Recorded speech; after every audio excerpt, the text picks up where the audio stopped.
Ada orang tua itu kalau sholat di masjid di shaf pertama. Setiap sholat dia di shaf pertama. Sampai pada suatu hari selesai dari sholat baru salam, assalamualaikum warahmatullah, assalamualaikum warahmatullah. Ini orang tua yang biasa di shaf pertama tiba-tiba maju ke depan ke tempatnya imam, duduk di depan imamnya, lututnya nempel dengan lututnya imam. Sedangkan imam ini mesti berzikir setelah sholat.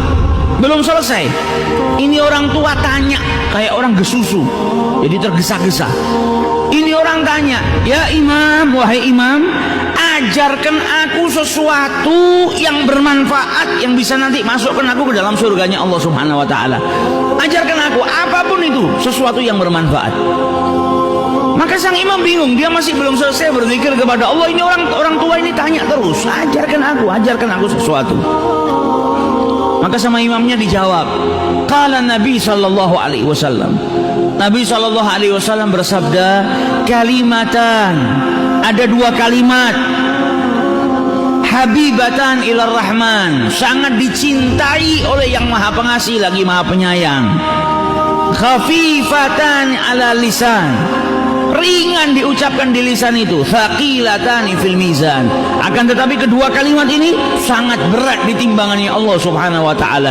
Subhanallah wa bihamdihi, subhanallahil azim. Kata orang tua tadi, ulang lagi, saya belum hafal. Diulang sama imamnya beberapa kali sampai akhirnya saya sudah hafal.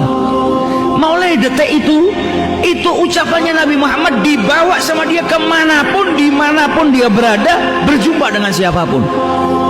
Ada pernikahan dia ketemu orang, qala Nabi sallallahu alaihi wasallam, ingatkan orang.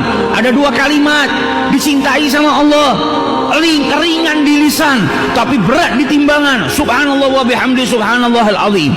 Ketemu siapapun dia ucapkan, ketemu anaknya, ketemu tetangganya, ketemu sahabatnya, di masjid, di luar masjid, ada tamu ke rumahnya, selalu dia ulang-ulang. Kalimatan habibatan ilar rahman, terus diulang-ulang sampai akhirnya datang suatu ketika dia sakit, masuk rumah sakit tidak sadar.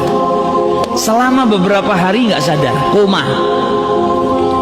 Sampai ketika keluarganya semua berkumpul di saat dia dalam keadaan kritis, tiba-tiba yang sudah beberapa hari nggak buka matanya, tiba-tiba lelaki tua tadi membuka matanya. Maka keluarganya bahagia, nunggu ayahnya sudah koma dalam keadaan tidak sadar beberapa hari, tiba-tiba buka matanya. Dokternya pun gembira. Ketika dokternya hendak memeriksa, si pasien tua tadi dipegang sama yang tua tadi. Yang tua tadi memegang dalam keadaan kedua matanya terbuka sambil berkata, ya dokter, wahai dokter, Nabi sallallahu alaihi wasallam bersabda kalimatan, dua kalimat dicintai sama Allah, ringan di lisan ketika diucapkan namun berat di timbangannya Allah Subhanahu wa taala.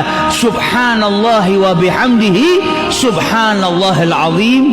Ketika itu meninggal dunia, meninggal dalam keadaan mengucap subhanallah wa bihamdihi, subhanallahil azim. Mata ala husnil khatimah. Nah ini kalau sudah dibiasakan, terbiasa. Kalau kita di setiap waktu senggang istighfar, waktu senggang sholawat, ya apa yang kita biasakan itu insya Allah kita wafat dalam keadaan mengucap itu. Kalau terbiasanya malah ngomong kotor, ya akhirnya